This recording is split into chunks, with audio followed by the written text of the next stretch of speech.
हाय दोस्तों, कैसे हैं आप। हम उम्मीद करते हैं आप अच्छे होंगे, आपकी तैयारी अच्छे से चल रही होगी। खूब दबा के आप पढ़ रहे होंगे घरों में, और दबा के नहीं पढ़ रहे हैं तो अब दबा के पढ़िए, क्योंकि पढ़ने का टाइम आ गया है। बहुत मुश्किल से आपके पास 40 दिन बचे हुए हैं एग्ज़ाम में, तो बिल्कुल ध्यान से जो बच्चे यूपी टेट में लगे हुए हैं खूब जम के लग जाओ कि एकदम बस इस बार एक सीट पक्की कर ही लेनी है, छोड़ना नहीं है। ठीक है, आज एक और परसेंटेज की टॉपिक लेके आए हैं। छोटा सा है टॉपिक, कभी कभी आपके एग्जामों में पूछ देता है, हो सकता है अभी तक तो नहीं ऐसा दिखा है, हो सकता है कि आगे पूछ दे, और बड़े आसानी से इसको समझ लेते हैं। तो आइए, क्यों ना समझ लिया जाए, आगे चांस क्यों दिया जाए इसको। वेन डायग्राम है टॉपिक का नाम, जो कि परसेंटेज से रिलेटेड वेन डायग्राम के जो भी क्वेश्चन होते हैं उनको हम आसानी से देख लेंगे आज। आइए जरा दोस्तों अपने टॉपिक पे बात करते हैं। पहले वेन डायग्राम को समझने की कोशिश करते हैं। वेन डायग्राम क्या चीज़ है। देखिए, वेन डायग्राम को हम एक आयत के अंतर्गत दिखाने की कोशिश करते हैं। इस आयत के अंदर के मान को हम मान लेते हैं कि ये 100% के अंतर है। पूरा मान मिला के कितना के अंतर्गत होगा, 100% के अंतर्गत होगा दोस्तों।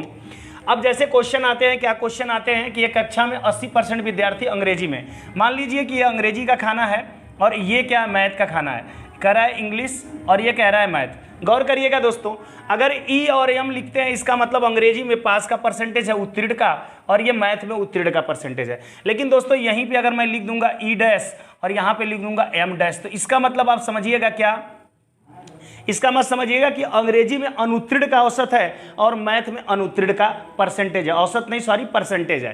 ठीक है, अब ये देखिए यहाँ पर जो होगा केवल ये अंग्रेजी में पास होगा और मैथ में ये क्या होगा, फेल होगा, क्योंकि यहाँ से पार्ट कट के किधर चला गया, मैथ में, और यही वाला पार्ट कट के अगर इधर चला गया तो ये मैथ में केवल पास है और इंग्लिश में क्या होगा, ये फेल होगा दोस्तों। इसमें जो लड़का होगा वो क्या होगा, दोनों में पास होगा, मैथ में भी पास होगा, इंग्लिश में भी पास होगा। और इन खानों के अंतर्गत जो इसमें पड़ जाएगा वो मैथ में भी फेल होगा और इंग्लिश में भी फेल होगा। ये छोटी सी बात आपको समझ में आई होगी कि कौन इस संकेत का क्या मतलब है। ठीक है, ये केवल इंग्लिश में पास है, या इनको कह सकते हैं कि केवल मैथ में फेल है। जो केवल इंग्लिश में पास होंगे वही केवल मैथ में फेल होंगे। इस प्रकार से यहाँ पे केवल मैथ में पास है, मतलब ये केवल इंग्लिश में फेल वाला है, और ये इसमें मैथ और इंग्लिश दोनों में पास वाला है, ये मैथ और इंग्लिश दोनों में फेल वाला है। अपने क्वेश्चन पे आइए चुटकियों में कैसे उड़ाते हैं। एक कक्षा में 80% विद्यार्थी, 80% इंग्लिश में, देखिए तो यहाँ पे 80% हो गया। 70% विद्यार्थी गणित में उत्तीर्ण हुए तो यहाँ पे 70% आपका हो जाएगा। ठीक है, गणित में उत्तीर्ण हो गए। ठीक है भाई, अनुत्तीर्ण से यहाँ पे कोई मतलब अभी है नहीं। ठीक है, दोनों विषयों में अनुत्तीर्ण, दोनों विषयों में जो अनुत्तीर्ण है वो है 10%। ध्यान दीजिएगा, आंसर तो चुटकी में लाएंगे लेकिन बेसिक कॉन्सेप्ट को समझिए आप। पूछ रहा है कि दोनों विषयों में अनुत्तीर्ण हो तो ज्ञात कीजिए कितने प्रतिशत विद्यार्थी दोनों विषयों में उत्तीर्ण हुए। दोनों विषयों में उत्तीर्ण वाला कहाँ है, ये दोनों में जो कॉमन है यही उत्तीर्ण। इनको मान लेते हैं कितना, यक्स। अगर दोस्तों मैंने इनको यक्स मान लिया, इनको यक्स मान लिया, अब यक्स नहीं मानेंगे, बिना यक्स माने भी आंसर लाएंगे। पहले बेसिक से समझ तो लीजिए। अगर ये यक्स है तो ये बताइए कितना होगा, 80 माइनस यक्स होगा कि नहीं होगा, क्योंकि पूरा 80 है ना, अगर x निकाल देंगे तो 80 माइनस, ये पूरा 70 है, अगर x निकाल देंगे तो 70 माइनस x होगा।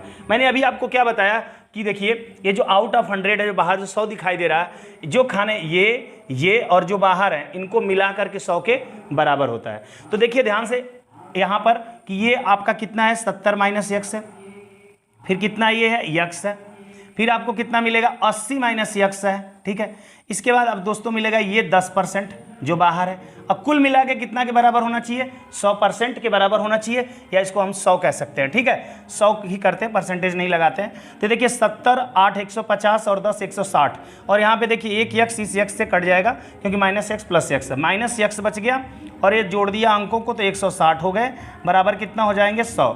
160 उधर ले गया तो यहाँ पे हो जाएगा 100 माइनस 160, और देख पाएंगे माइनस एक्स इक्वल टू क्या हो रहा है, माइनस 60। माइनस से माइनस उड़ेगा, एक्स इक्वल टू क्या मिलेगा दोस्तों, 60 मिल जाएगा। एक्स इक्वल टू 60, मतलब दोनों विषयों में पास होने वाले का परसेंटेज क्या होगा, 60। या दूसरा तरीका देखिए चुटकी में कैसे आएगा।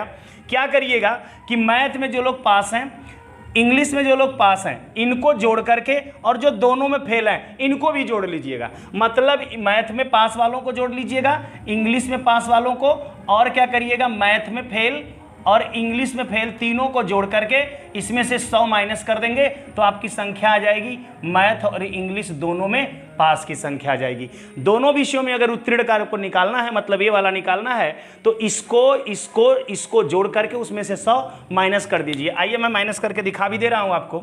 इनकी संख्या कितनी हो जाएगी दोस्तों, 70, इनकी संख्या कितनी है, 80, और इसकी कितनी है 10 और माइनस कितना 100, ये जोड़ लेंगे 160 और 160 में से आप 100 निकाल देते हैं तो कितना बचता है 60%। मतलब बिना पेन चलाए आंसर निकाला कि नहीं निकाला। 70 और 80 150 और 10 160, 160 में से 100 निकाल दिया कितना 60%। चुटकी में आंसर आ गया। आइए ऐसे ही दूसरे क्वेश्चन को भी देखने की कोशिश करते हैं दोस्तों। आइए दोस्तों दूसरा क्वेश्चन देखते हैं। दूसरे क्वेश्चन में क्या है कि परीक्षा में 65% विद्यार्थी अंग्रेजी में उत्तीर्ण हुए। अब आइए अंग्रेजी ले लीजिए और कितना है मैथ ले लीजिए। इनको हम क्या मान लेते हैं इंग्लिश मान लेते हैं, इनको क्या मान लेते हैं मैथ मान लेते हैं, और ये हो जाएगा ई डैश और ये हो जाएगा एम डैश। ठीक है, अब बात करते हैं क्या कह रहा है। 65% विद्यार्थी अंग्रेजी में उत्तीर्ण हुए, तो अंग्रेजी का परसेंटेज आपको कितना दे रहा है 65 दे रहा है। ठीक है 65 लिख लिया। आगे बोला जबकि 25% विद्यार्थी गणित में अनुत्तीर्ण हुए। ध्यान देना दोस्त, अनुत्तीर्ण वाला ये है 25%, लेकिन ये संख्या तो हमें चाहिए नहीं, हमें चाहिए कौन ये वाली। तो मैंने बोला था अगर ये 25% आपको दिया है तो 100 में से घटा के इसको बताएंगे। अगर 100 में से घटा के बताएंगे तो कितना हो जाएगा, ये 75% आपका पास हो जाएगा। अगर 25% लोग फेल हैं तो 75% लोग पास होंगे मैथ में।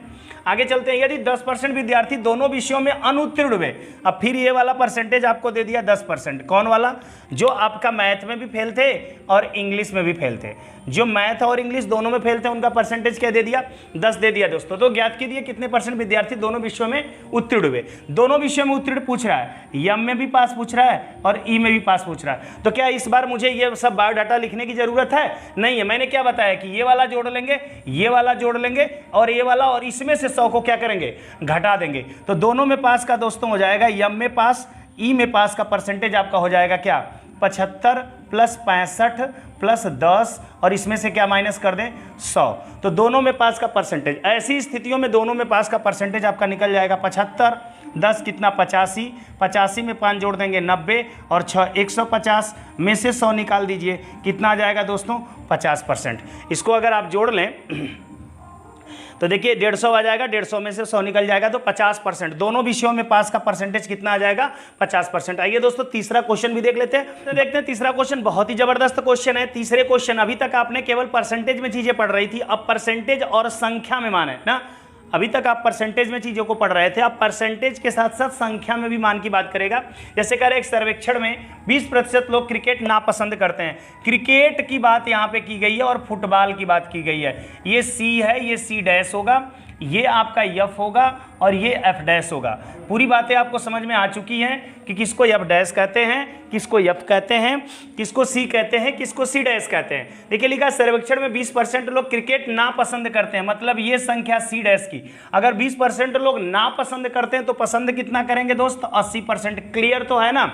आगे आते हैं, नापसंद करते हैं 65% लोग दोनों खेल पसंद करते हैं, मतलब ये बीच वाला इस बार कितना दे दिया 65% दे दिया, दोनों खेल पसंद करते हैं। और 15% लोगों को दोनों खेल नापसंद है, मतलब ये वाला परसेंटेज जो आपको दे रखा है 15% दे रखा है, जिनको कि दोनों खेल नापसंद है। ठीक है दोस्तों, ये आपके 15% लोग हैं। ठीक है, आगे बात जो कर रहा है, यदि 1200 लोगों को फुटबॉल नापसंद है, 1200 लोग ऐसे हैं जिनको फुटबॉल क्या है नापसंद है, ध्यान दीजिएगा, और 15% लोगों को दोनों खेल पसंद है। 12% लोग हैं जिन्हें फुटबॉल नापसंद, 1200 लोग हैं। देखिएगा, मतलब एफ डैश की संख्या कितना दिया है 1200। एफ डैश की संख्या कितना दिया है दोस्तों 1200। मुझे संख्या कौन निकालनी है, ये निकालनी है। गौर करिएगा, अभी थोड़ी देर पहले की बात थी कि मैंने ये वाला नंबर, ये वाला नंबर और ये वाला नंबर तीनों को जोड़ करके अगर इसमें से 100 माइनस कर रहा था, ये वाला मैं मान माइनस कर रहा था, तो कौन आ रहा था 65। क्लियर है आपको। अभी थोड़ी देर पहले मैंने बोला था, मान लीजिए ये सी में भी खेलते पसंद करते हैं, फुटबॉल भी पसंद करते हैं। अगर संख्या निकालनी थी तो मैं ये वाला इसको मान लेते हैं, मैं यक्स और फिर किसको 80 को और फिर किसको 15 को। अगर इसमें से हम 100 घटा देते थे, 100 घटा देते थे तो ये संख्या आ जाती थी, और ये संख्या कितना है 65 आपको दी गई है इस बार। अब देखिए दोस्तों, यक्स और इनको जोड़ ले तो कितना 95 माइनस कितना 100। गौर करिएगा, 95 में से 100 जाएगा तो -5 बचेगा, इधर 65 है, 5 इधर आ जाएगा तो 65 + 5 बराबर यक्स। मतलब यक्स का मान आप कितना पा गए 70 का मतलब ये हो गया कि 70% लोग फुटबॉल पसंद करते हैं। अगर 70% लोग दोस्तों फुटबॉल पसंद करेंगे, अगर ये मान 70 होगा तो सोचिए नापसंद करने वाले कितने आएंगे? 30% आएंगे। नापसंद करने वाले कितने आएंगे? 30%। इसका मतलब गौर करिएगा, ये जो एफ डैश का मान है ये कितना आ गया? 30%। कहने का मतलब कि 30% की वैल्यू कितनी है? 1200 है। 30% की वैल्यू कितनी है? 1200 है। तो ये बताइए कि अगर हम काट दें तो कट गया, 3 चौक को 12, 40 आ गया। यहाँ पे 1, तो 1% का मान कितना आ गया? 40 आ गया। ठीक है दोस्तों, अब अपने आ जाते हैं आंसर पे। कह रहा है कितने लोगों का सर्वेक्षण किया गया? भाई सर्वेक्षण तो 100% लोगों का किया गया। अगर 1% का मान 40 है तो पहले का आंसर है कि 100% का मान कितना हो जाएगा? 40 में 100 का गुणा कर लो दोस्त, तो आ जाएगा कितना? 4000 लोगों का सर्वेक्षण किया गया। दूसरा, कितने लोगों को केवल फुटबॉल पसंद है? केवल फुटबॉल वाले ये हैं, फुटबॉल इनको पसंद होगा, केवल शब्द है, और क्रिकेट नापसंद होगा। तो ये संख्या कितनी होगी दोस्त? अगर ये 70 है, ये पूरा 70 है और ये 65 है, तो ये कितना होगा? 5% होगा या नहीं होगा? 5% तो होगा ना दोस्त। केवल फुटबॉल कितने लोग को पसंद है? 5% लोगों को पसंद है ना केवल फुटबॉल। तो ठीक है, दूसरा हमको निकालना है 5% का मान, तो हम निकाल लेंगे, क्योंकि 1% का मान 40 है और 5% का मान 40 गुणते 5, तो 5 चौक को 20, 200 लोग ऐसे होंगे जिनको केवल क्या होगा? केवल और केवल क्या पसंद होगा? फुटबॉल पसंद होगा। आगे, कितने लोगों को फुटबॉल नापसंद है? लीजिए, नापसंद वाला परसेंटेज तो आपने 30 निकाला ना, तो वो तो आंसर दिया ही है आपके क्वेश्चन में। आपके कितने लोगों को? 1200 लोगों को फुटबॉल नापसंद है। ये तो पूछने का कोई मतलब ही नहीं था। ठीक है, यहाँ पर बल्कि हम ये पूछ लेते हैं कितने लोगों को क्रिकेट नापसंद है। ये क्वेश्चन को चेंज कर लिया जाता है, कितने लोगों को क्रिकेट नापसंद है। अच्छा बताइए, 80% लोगों को, 20% लोगों को क्रिकेट नापसंद था ना, तो 20% का मान यहाँ पे निकाल देते हैं दोस्तों तीसरा क्वेश्चन में, क्योंकि 20% लोगों को क्रिकेट नापसंद था। तो 20% का मान यदि निकालना है, 1% का मान 40 है, तो 20% का मान 20 गुणते 40 या 40 गुणते 20 कर देंगे, तो यहाँ पे 4 दूना के 8 कितना हो जाएगा? 800 संख्या हो जाएगी। मैं उम्मीद करता हूँ कि ये कॉन्सेप्ट भी आपको समझ में आया होगा और ये क्वेश्चन भी दोस्तों समझ में आया होगा ना। अच्छा लगे तो लाइक करिए और कमेंट करके बताइए कि क्लास आपको कैसी लग रही है। ठीक है दोस्तों, नेक्स्ट क्लास में मिलेंगे एक नेक्स्ट कॉन्सेप्ट के साथ। ऐसे ही छोटी छोटी क्लासें और नए नए कॉन्सेप्ट पे आधारित आपके लिए जाएंगी। लेकिन आज के लिए इतना ही दोस्तों, जय हिंद।